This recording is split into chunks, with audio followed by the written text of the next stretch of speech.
Associação Espírita Paz e Luz. Quero agradecer mais uma vez o gentil convite para poder estar aqui falando a respeito dos ensinamentos de Jesus e da doutrina espírita que tanto nos auxiliam na nossa caminhada. Antes de começar, uma breve prece, onde dirigimos o nosso pensamento a Deus, a Jesus, aos Espíritos amigos. E agradecemos a oportunidade de podermos estar aqui mais uma vez para estudar, para entender ainda as dificuldades pelas quais nós passamos. E assim, agradecidos, damos por aberto o nosso momento de estudos e reflexão do dia de hoje. O tema que me foi proposto é do capítulo 15 do Evangelho segundo o Espiritismo, Fora da caridade não há salvação. É o item 6, que trata da necessidade da caridade segundo São Paulo. Então, na verdade, este capítulo, este item está no capítulo 16 da caridade, e Kardec coloca esta passagem como caridade. Na verdade, quando nós procuramos esse texto no Novo Testamento, a carta de Paulo aos Coríntios, está lá como o amor. Na verdade, nós falamos da caridade como amor posto em ação, deste amor sublime, desse amor ágape. Então, na verdade, não é divergente, mas na carta original, quando fala de amor, nós vamos falar de amor.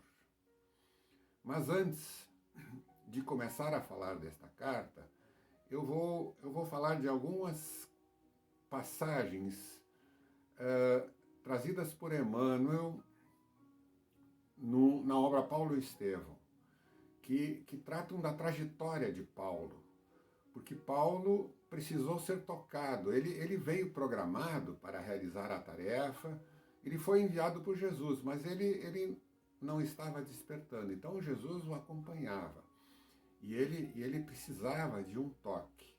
Então eu vou pensar algumas passagens da trajetória de Paulo nesta sua caminhada para ele se transformar no apóstolo dos gentios. Quem era Paulo? Paulo era um judeu romano que estava ascendendo uma posição mais alta no Sinédrio, como doutor da lei, era discípulo de um mestre, Gamaliel, e seguia os seus passos. Ele era, de certa forma, de uma posição muito enérgica, muito rígida. E ele confrontava todos aqueles que, por um motivo qualquer, não respeitavam as leis de Moisés. Então, em determinado momento, quando ele já estava procurando a sua afirmação, Gamaliel iria se afastar, ele ia assumir o posto maior de doutor da lei, do Sinédrio. Ele ouve falar da Casa do Caminho. Nesta Casa do Caminho se reuniam os humildes, as pessoas mais pobres que tinham ouvido a mensagem de Jesus e que lá alguém de uma verve, que uma palavra muito empolgante falava a respeito dessa mensagem. Então, muitas pessoas ali se reuniam e quem falava lá era Estevão. Paulo ouve falar de Estevão, resolve ir até a Casa do Caminho. Lá é recebido com certa reverência, com certa honraria, é colocado um lugar de destaque e começa a ouvir Estevão falando a respeito de Jesus. Primeiro fala de Moisés e depois quando fala de Jesus. E quando ele falava de Jesus, Saulo se levanta e questiona. Este era um condenado do lado de dois presidiários, e era uma afronta a Moisés estar ali, alguém falando contra Moisés a respeito de como sendo um enviado. De certa forma até agressivo, ele contesta, ele se levanta e contesta Estevão, mas depois se acalma e resolve. No segundo momento, ele se afasta, mas aquele momento, inclusive, ele fica marcado, porque as palavras de Estevão, de certa forma, tinham profundidade, mas ele não aceita, ele refuta aquilo e ele convoca, ele primeiro prende os seguidores do caminho, ele prende Pedro, Felipe, João e Estevão. E num julgamento que é realizado no Sinédrio, ele pede, ele ali é defrontado e Estevão tem que se defender. E Estevão diz, olha, nada que vocês façam vai fazer com que eu mude de posição. Saulo, doutor da lei, rígido, orgulhoso, pretendia condenar a todos. Mas pela interferência do seu mestre Gamaliel, ele concede que João seja expulso, seja afastado, e liberta Felipe e Pedro. E Estevão é condenado à lapidação, então. Isto aconteceria num segundo momento, e seria isto um momento especial para o doutor da lei, porque seria a realização dele, onde ele estaria assumindo a posição de mestre, já que seu mestre Gamaliel estava se afastando e ele estava ali condenando um que era blasfemo, que falava contra as leis de Moisés e que precisava ser mostrado que estava equivocado. E aí, neste momento, ele convida a noiva, Abigail, a sua amada, para participar desta quase que coroação deste momento especial. Abigail, reticente, ainda tenta convencer Saulo, dizendo, mas quem sabe, este moço, ele na última hora, ele se redime, ele diz o contrário, mas nada disso acontece. E ele convida Abigail, então, para estar presente. Acontece a lapidação no Sinédrio de Estevão, e quando Abigail entra no local, ela tem um choque. Ela reconhece o seu irmão Gesiel. Eles estavam afastados durante longo período de tempo, desde a condenação do seu pai em eras passadas.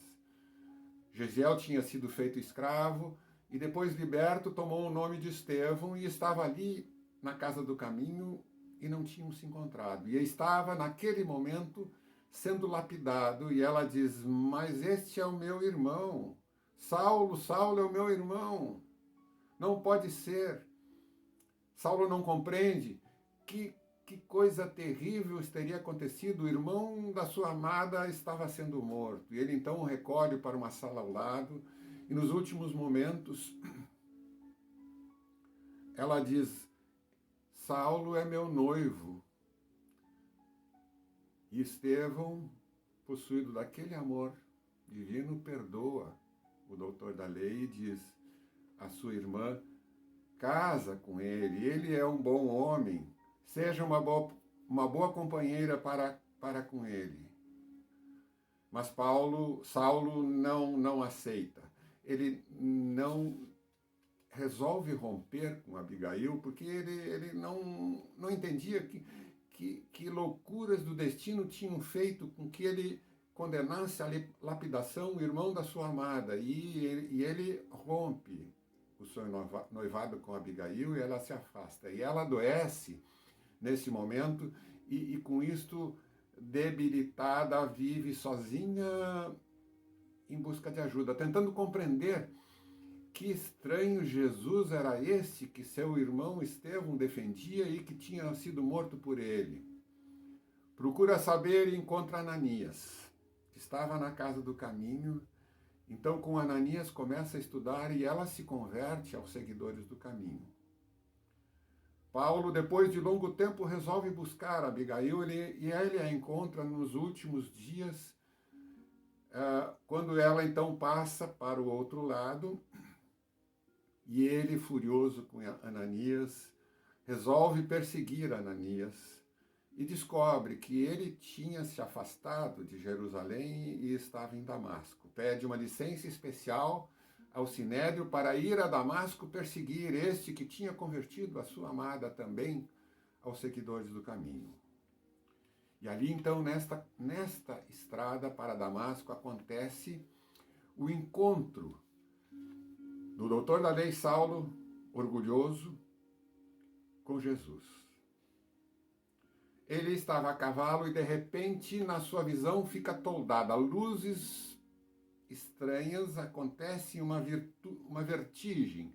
Ele é abalado e ele grita desesperado, cai do cavalo e aparece junto a ele um homem de incrível beleza, vestido com uma túnica luminosa, resplandecente.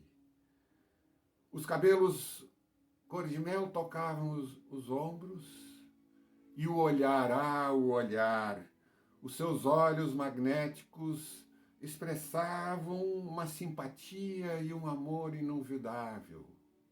Mas tinha ali naquele olhar um certo olhar de tristeza. E Saulo ouve uma voz: Saulo, Saulo, por que me persegues? Saulo cai num pranto convulsivo, se dá conta que ali estava o enviado, o Messias enviado, predito e anunciado, que os seguidores do caminho divulgavam. Os seguidores do caminho estavam certos. Estevão estava com a verdade. E ele então é tocado por Jesus e entra em pranto convulsivo. Ele chora desesperado, arrependido por tudo aquilo que tinha feito. Ele era a ovelha perdida de Israel que estava sendo resgatada por Jesus naquela estrada. Com aquela luminosidade toda, Saulo perde a visão e, tateando com os amigos, é conduzido adiante. Mas antes, ele ainda pergunta. Jesus perante Jesus: Mestre, o que queres que eu faça? Então Jesus diz a ele que tudo lhe será esclarecido na cidade de Damasco. Que ele procure alguém que lá ele receberá ajuda. Então ele vai a Damasco, se recolhe numa pequena pousada e lá ele encontra então Ananias. Ananias,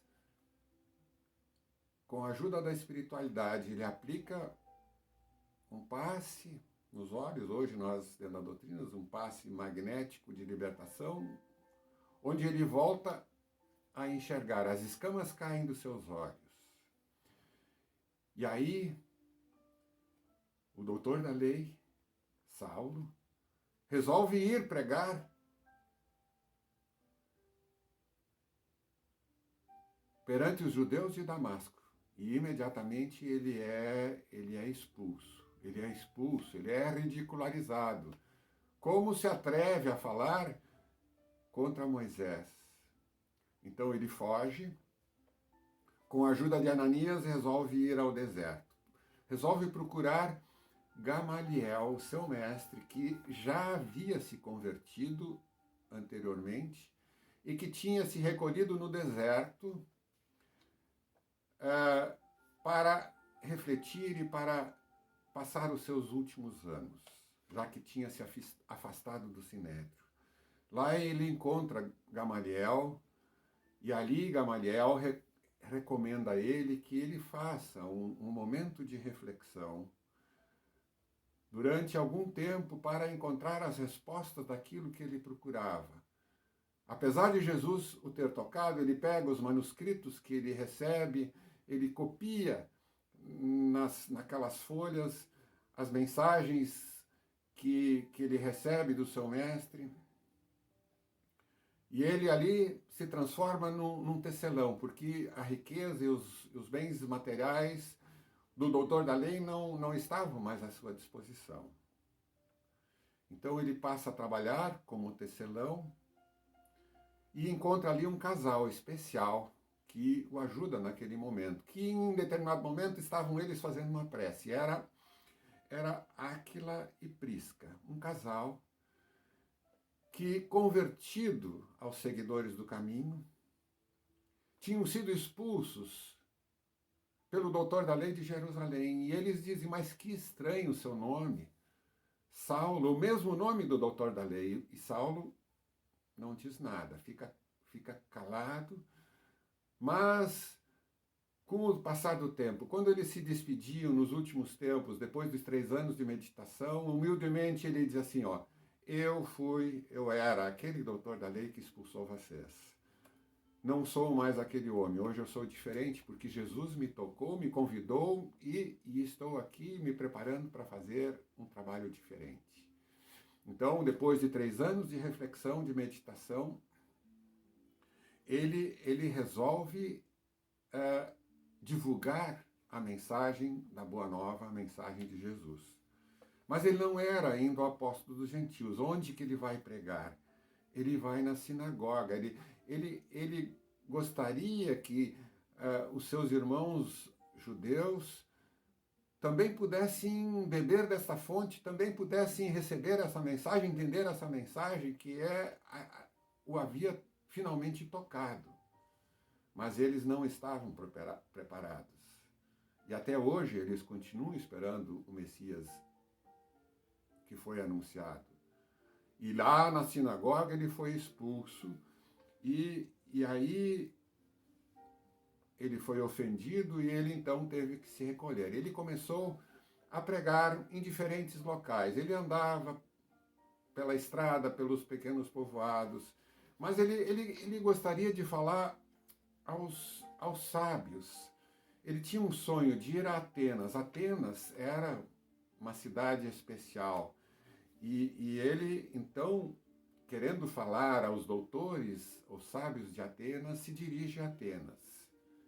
Quando ele começa a falar, eles reconhecem que ali tinha alguém que falava com propriedade. Mas que estranho! Quando ele começou a falar de Jesus, eles começaram a rir, começaram a zombar das coisas que diziam. Que mendigo estranho é este? E ele, Paulo, então, frustrado, acaba se calando.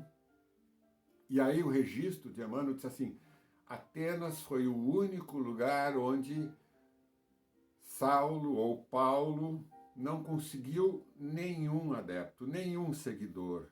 Foi uma derrota total. Ele passa ali a compreender por que Jesus falava aos pobres e aos humildes em Jerusalém. Os doutores não estavam prontos para ouvir a mensagem.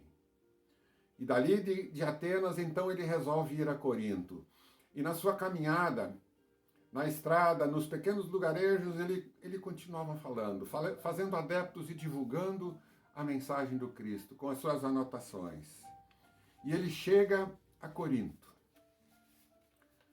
Em Corinto, qual o primeiro lugar que ele vai fazer a pregação? Na sinagoga. Quando ele fala de Moisés com propriedade, ele é admirado. Mas quando ele passa a falar de Jesus e da mensagem de Jesus, ele é ridicularizado. E mais uma vez ele é expulso. Somente um daqueles homens compreende e resolve abrigá-lo. E com ele leva para a sua casa, e ali então começa-se a fundar o núcleo da igreja. Igreja, Emmanuel fala de igreja, um núcleo de divulgação das casas do caminho em Corinto. Então, ali começa o movimento. E ali Paulo, então, descobre, finalmente se dá conta de forma definitiva, que não adiantava falar aos sábios, nem aos doutores da lei de Jerusalém, nem aos sábios de Atenas, mas era aos gentios. A partir daquele momento, ele se transforma no apóstolo dos gentios. Então, ele precisou de um choque para acordar realmente qual era a sua tarefa. A sua tarefa era levar a mensagem de Jesus àquele povo mais humilde que estava disposto, era a semente caindo em terra fértil. E ele então passa a divulgar esta semente que começa a dar frutos. Os mais ricos frutos da espiritualidade. Mas vamos falar um pouco de Corinto. Que cidade era esta? A cidade de Corinto era uma cidade que era um caos. Ela era reconhecida pela sua promiscuidade, pela sua devassidão, pela perdição, pelas disputas, pelos desentendimentos. Corinto era uma cidade de conflito, tudo lá era complicado. E ali, então, em Corinto, começa a multiplicação desta igreja, deste núcleo de divulgação da Boa Nova, da mensagem de Jesus. E ele com este trabalho, começa a atrair atenção e isso vai se multiplicando e pessoas de diferentes lugares chegam a Corinto buscando ajuda. E Paulo se dá conta que ele não consegue atender a todos e, em determinado momento, numa noite, estava entre lágrimas, triste, porque não conseguia atender a todas as demandas. E ele faz uma prece a Jesus e Jesus se aproxima dele e diz: Paulo, escreve em meu nome. Os de boa vontade sempre entenderão. Escreve em meu nome. Não é preciso a presença física, mas a presença espiritual junto a estes que tu escreveres com as tuas cartas serão atendidos. E ali, naquele momento, sob a inspiração de Estevão, que acompanhava Paulo de perto, de Abigail também, e com a orientação de Jesus, Paulo então se transforma no apóstolo dos gentios que passa a escrever as cartas. Então vejam, as cartas, elas não surgiram de pronto, elas foram depois de um trabalho de elaboração, de reflexão. E a primeira carta de Paulo aos Coríntios, então nós vamos tentar debulhar ela um pouquinho. Eu convido vocês a lerem. Eu já tinha lido alguns trechos eventualmente, mas não me lembrava muito. Eu lia o trecho que estava no Evangelho segundo o Espiritismo, mas se nós lermos a carta de Paulo aos Coríntios, a primeira carta, a carta trata de problemas. A cidade era uma cidade devassa, e ali aconteciam a discórdia, a divisão, a imoralidade, a vingança, desavenças entre irmãos. E se nós lermos a carta, os diferentes pontos vão tratar desses problemas da sociedade de Corinto, onde ele então traz orientações ao irmão que brigava com o irmão, da desavença, do sacrifício dos ídolos, das diferentes dificuldades que eles enfrentavam, porque a mensagem ela estava ali, mas ela não estava aprendida como não está aprendida integralmente para nós até hoje, apesar de nós sabermos. Então, nós lemos a carta e vemos ali, tópico após tópico, problemas sendo discutidos. Mas eis que no item 13 desabrocha um lírio. Ela é dividida, o item 13 é dividido em partes. Do item 1 ao 3, o título desse item 13 é Amor Fraterno. Amor Fraterno. E no 1 ao 3 do item 13, Paulo fala então do amor. O que é o amor? O amor é aquele sentimento sublime que dá sentido à vida, que dá sentido a tudo. E ele diz assim, mesmo que eu falasse a língua dos anjos, e nós às vezes achamos que falamos a língua dos anjos, que nós sabemos tudo, mas se eu não tiver amor no coração, de nada vale. Tudo isso que eu estou falando, se eu não tiver amor nas minhas atitudes, não tem valor nenhum. E mesmo se eu tivesse a condição da profecia, ou seja, se eu tivesse a mediunidade de receber os espíritos superiores, como Paulo recebia Jesus, Estevão e os benfeitores, mas se eu não tiver amor, que nada tem valor. E se eu tivesse a condição de profetizar, da mediunidade, de saber discernir entre o que é da ciência e espiritualidade, e hoje nós sabemos, e mesmo assim muitas vezes não fazemos. Ou se eu tivesse a fé capaz de remover montanhas, mas se eu não tiver amor, né, de nada tem valor. Isso ele fala do 1 ao 3, dentro do item 13. Do 4 ao 7, então ele dá as características do amor. Como ele define o amor? O amor, na sua essência, é paciente, aquela paciência infinita de Jó. E o nosso amor é paciente? Muitas vezes parece que não. O amor, ele serve, ele não precisa ser servido. O amor de verdade não tem ciúmes, porque ele é puro. Não se vangloria de ser e de ter amor dentro de si. O amor, ele cumpre as regras, ele não se magoa. E mesmo que seja injustiçado, ele perdoa. O amor perdoa 70 vezes, 7 vezes, como ensinava Jesus. Então vejam as características deste amor sublime. Mas do 8 ao 12, dentro deste lírio, ele dá os limites do amor. Ele fala das limitações que nós ainda enfrentamos. Ele diz assim, o nosso mundo é incompleto, é imperfeito, é limitado como nós. Quando formos perfeitos, este limite será abolido, absolvido, extinguido, porque nós saberemos tudo. E nós, que sabemos hoje muito mais, não temos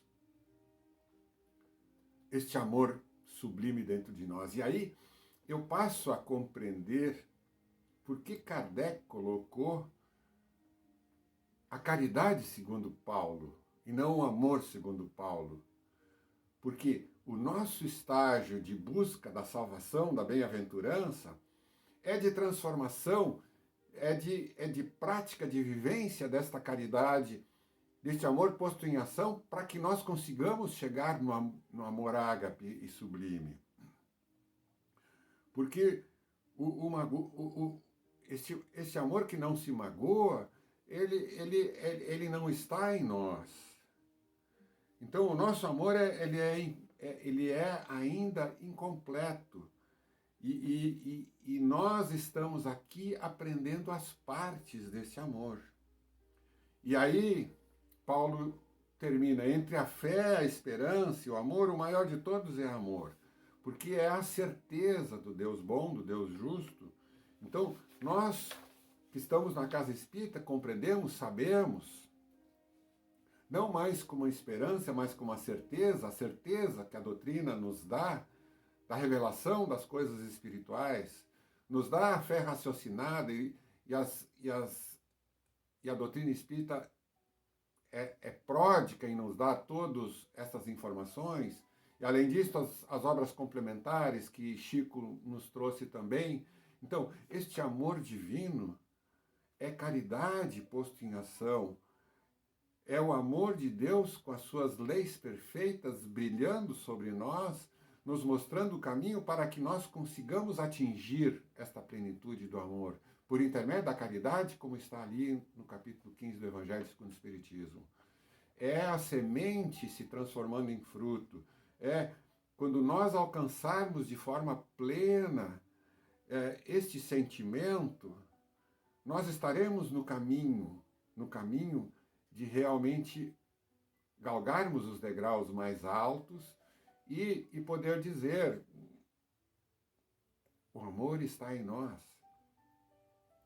Então nós que estamos aqui estudando a carta de Paulo, do lírio no meio do pântano, dessa cidade de devassidão, que ali brilhou e que falou deste amor sublime, exemplificando para nós a nossa caminhada, a nossa tarefa, mostrando um rumo a seguir, nós estamos aqui refletindo a respeito disto, que marquemos para nós, para a nossa vida, essa trajetória de ascensão em busca do caminho mais alto. É claro, seguindo Jesus quando falava do Pai, dizia: eu e o Pai somos um. Paulo, muitas vezes se sentia frustrado porque ainda se sentia imperfeito e era ainda alguém que precisava crescer muito, precisou ser tocado por Jesus, foi alguém que foi escolhido por Jesus, ele renasceu, reencarnou com esta missão e ele demorou um certo tempo para chegar lá, precisou ser tocado na estrada de Damasco e ali Jesus o convocou e finalmente, então não foi uma transformação mágica na entrada de Damasco, mas em diferentes momentos Jesus o chamava. Desde aquela reunião, a primeira reunião na Casa do Caminho, quando ele ouviu Estevão falando, ou quando Estevão o perdoou nos últimos momentos, quando ali já passava por outro lado, junto de Abigail. Ali estava Jesus e o amor de Jesus chamando o doutor da lei para se transformar no apóstolo dos gentios.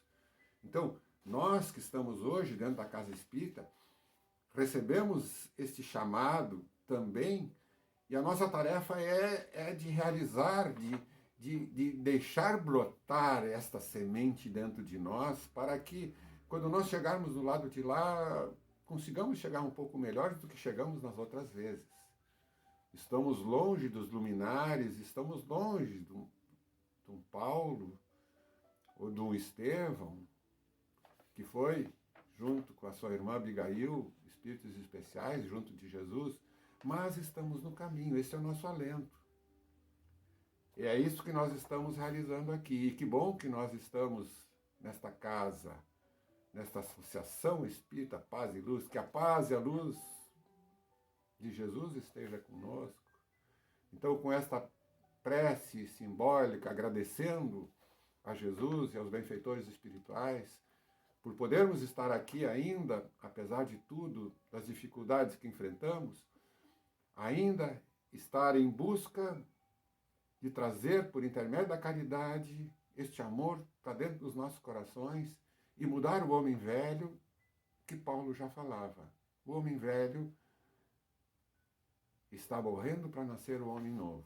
O homem novo do terceiro milênio está aí à nossa frente. Então, agradecidos pela oportunidade, damos por encerrado esse nosso estudo do dia de hoje. Muita paz, muita luz. E que Jesus nos acompanhe a todos.